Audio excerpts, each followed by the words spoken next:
जय श्री कृष्णा बच्चों, आप पढ़ रहे हैं आपके पर्यावरण से पाठ 4 मिलकर करें सफाई।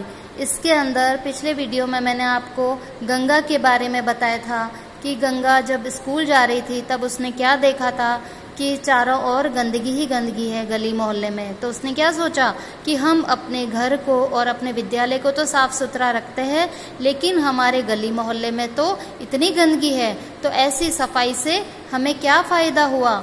तो इसी बीच हरीश झट से बोल उठा कि ये काम हमारा तो नहीं है, इस संबंध में हम क्या कर सकते हैं। जब आपसे भी अगर कहें कि देखो बच्चों हमारा स्कूल साफ है, हमारा घर साफ है, देखो हमारा गली मोहल्ला कितना गंदा है, तो आप भी बोलोगे कि अरे इसमें हम क्या कर सकते हैं, ये काम हमारा नहीं है।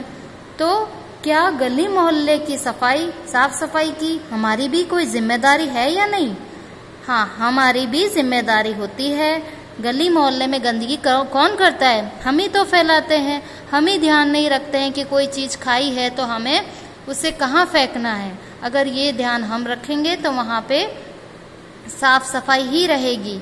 गली मोहल्ले में कचरा और गंदगी का क्या कारण है? गली मोहल्ले में कचरा और गंदगी के यही कारण होते हैं कि हम अपना घर साफ कर देते हैं और कचरा हम गली मोहल्ले में बाहर फेंक देते हैं। यही गंदगी का कारण होता है। और हमारे गली मोहल्ले साफ रहें, इसके लिए हम क्या क्या कर सकते हैं? तो इसके लिए हम ये कर सकते हैं कि हम वहाँ पर जो कचरा पात्र लगा है, अपने घर का कूड़ा करकट इकट्ठा करके सभी को उस कचरे पात्र में डालना चाहिए। सड़क पर चलते हुए कुछ भी इधर उधर नहीं फेंकना चाहिए, तो हमारा गली मोहल्ला भी साफ सुथरा रहेगा। आपके गली मोहल्ले की सफाई कौन करता है? तो हमारे गली मोहल्ले की सफाई कर्मचारी करते हैं, जो भी सरकार के द्वारा निर्धारित होते हैं।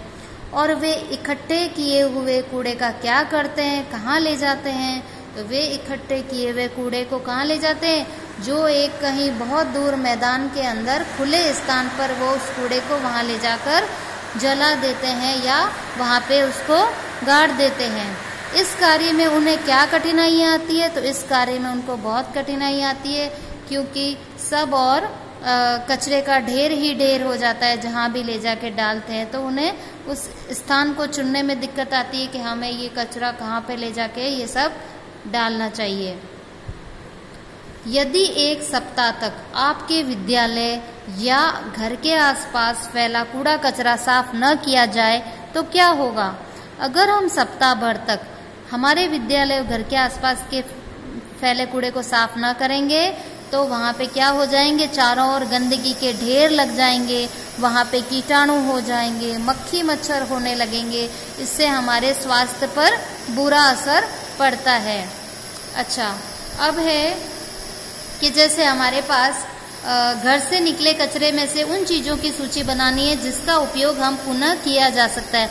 कुछ हमारे पास घर पे ऐसा सामान होता है जो हमने काम तो ले लिया, तो वो अब हमारे लिए कचरे की तरह है, लेकिन फिर भी हम उससे वापस उसको काम में ले सकते हैं। तो ऐसी ही चीजें जैसे कि गत्ता, कागज, थैलियां आदि का उपयोग कर कुछ उपयोगी चीजें हम बना सकते हैं।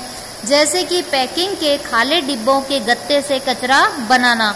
हमारे पास कुछ खाली डिब्बे हैं तो उसके गत्ते से हम क्या बना सकते हैं? कचरा पात्र बना सकते हैं। या हमारे पास पुराने कपड़े बचे हुए हैं तो उससे हम क्या बना सकते हैं? पुराने कपड़ों से डस्टर बना सकते हैं, रस्सियां बना सकते हैं, दरिया बना सकते हैं।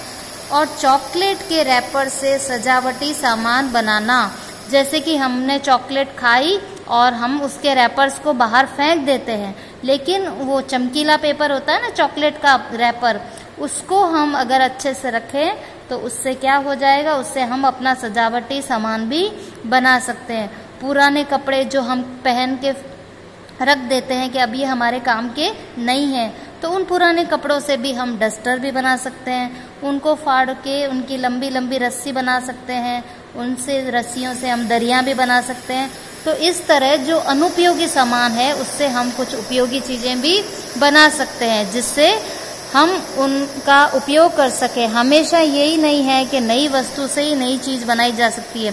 पुरानी वस्तु को उपयोग करते हुए भी हम नए सामान का निर्माण कर सकते हैं। तो आप भी कोशिश कीजिएगा कि आपके घर के पास कुछ गत्ते हो, कुछ कागज हो, थैलियां हो, कुछ पुराने कपड़े हो, तो आप उनको इकट्ठा कीजिए और उनके द्वारा कुछ अच्छा सामान बनाने की कोशिश करिए।